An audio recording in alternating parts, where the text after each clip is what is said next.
حديث نمبر 17. قال رسول الله صلى الله عليه وسلم، رسول الله صلى الله عليه وسلم فرمودن: یا غلام، ای پسرک، سم الله، بسم الله بگو، و کل بیمینک، و با دست راست بخو، و کل مما یلیک، و از چیزی که به تو روبرویت است از اون بخو. دی حدیث متفق علیه، یعنی امام بخاری و امام مسلم به اتفاقی را روایت کردن. در این حدیث یک بچه است که همراه رسول الله صلی الله علیه و آله در دسترخوان میشینه و غذا میخوره.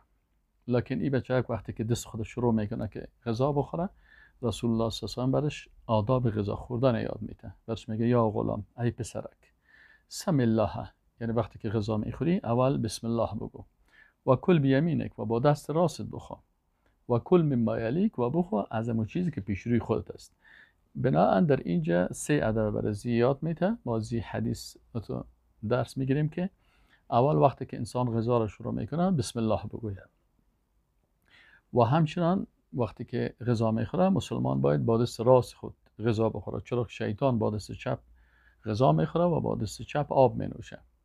و کل مما یلیک، و انسان وقتی که غذا میخوره باید از اون قسمتی که پیش روی خودش است از اونجا بخوره، و تو نشه که مثلا دست خود دراز بکنه و از پیش روی مردم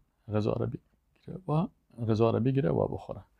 این ادب است که شما اطفال عزیز انشاءالله در وقت غذا خوردن باید مراعات بکنین. و السلام علیکم و رحمت الله.